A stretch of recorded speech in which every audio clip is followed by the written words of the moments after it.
Hey guys, my name is Minhaz, and this is part one of going through the NeetCode 150s. So these are a little bit more like they're a little different than my other videos because they're not scripted. So this is just me kind of going through. Also take a look at that mug, like that mug. So this is me kind of just going through these LeetCode problems and just doing it and solving it with you. So let's get right into this. So cool. So if we take a look at this problem, two sums, very generic, very famous problem, and like honestly a more entertaining one to do.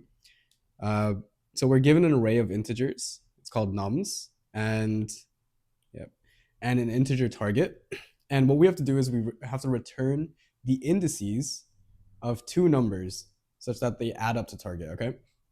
Now I can make the assumption that each like we're told that you can make the assumption that each input has exactly one solution, and you can't use the same element twice. So if you found, like, let's say you're going for 18, you can't just do two nines, right? So we can take a look at these examples over here. Here we're given a 9, and then in our array, we're given a 2 and 7. So you know that 2 plus 7, well, that's equal to 9. So we can go ahead and return 0 and 1, right? Same thing here. We have 3, 2, and 4. The target is 6. Well, 2 and 4 add up to 6, so we can return 1 and 2.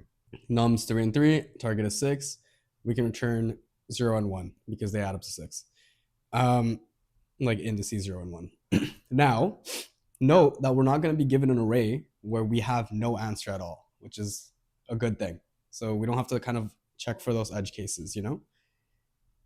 Now, what's the way that I like would normally solve this, right? And what I want to say is the first way that I solved this problem when I was like very new to LeetCode is by doing like this combinatorics approach, right? So if I'm given like an array x1, x2, x3, blah blah blah until xn, what I would do or what I did was I'd be like x1 plus x2, and look at what that equals to, right? So if that's equal to t1 or t1, whatever you want to call it, I would compare it. Like, is this equal to the target that we're given? Okay.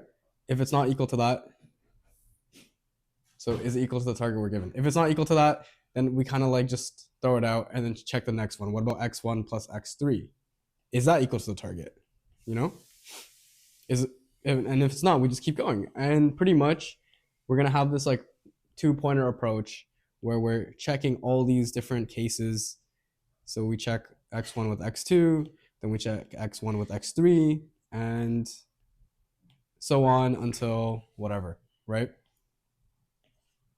And then we do the same thing with x2. So we get x2 added up with x3, and then added up with x4, blah, blah, blah, and kind of check. And we would keep doing this check until, our first pointer, p1, would get to like x of n minus 1, like the second last element, which is good. This is a fine approach, and it's good because, it takes no additional memory. But the main issue that we're facing is the time complexity. It kind of takes a lot of time to finish actually executing, right? So can we come up with something better? And yeah, we can.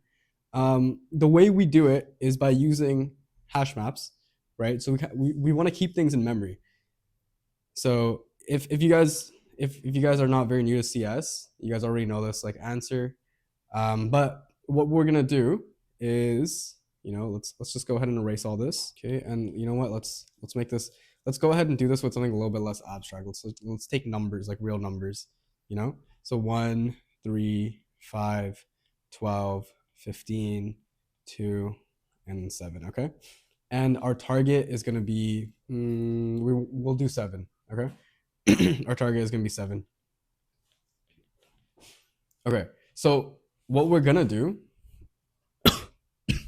is we're gonna take a pointer and iterate through the array. Okay, so we're gonna take this pointer and we're gonna iterate through, and the pointer is gonna first point at 1, then it's gonna point at 3, then it's gonna point at 5, blah blah blah.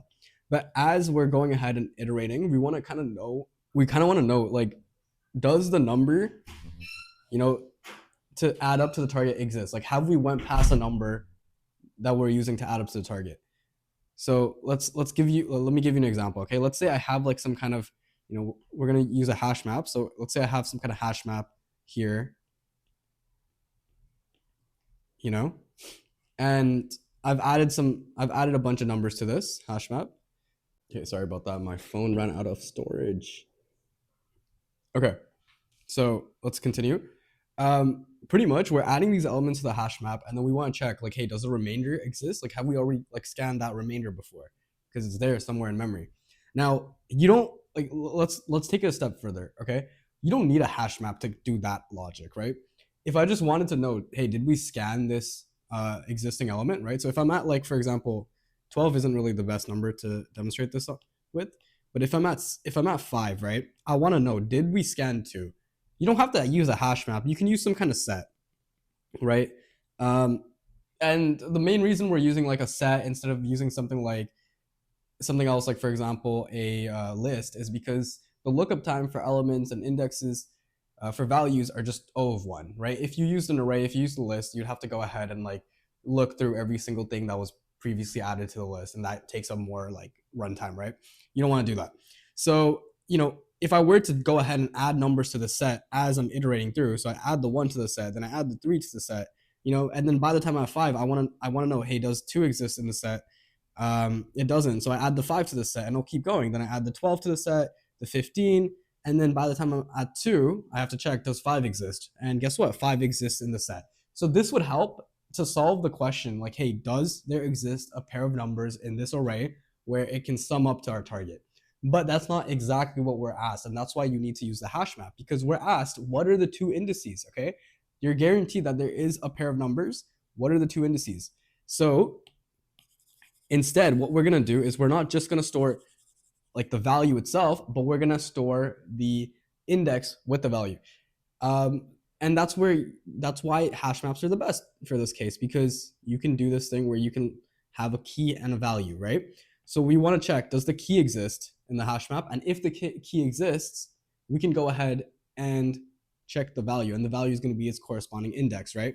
So the idea is we iterate through and we add elements to this hash map. So when we're at 1, we'll go ahead and add to our hash map over here. We'll add 1 and we'll give it the value 0. Okay. Next, when we're at 3, right, and we check, does 7 subtract 3 exist? Does 4 exist in the hash map? And we're given the answer no. We're going to go add 3 to the hash map. So 3 and the corresponding index is 1. Okay. Same thing with 5. So 5 corresponding index is 2. Okay. Then we're going to go to 12. 12 corresponding index is 3. Okay.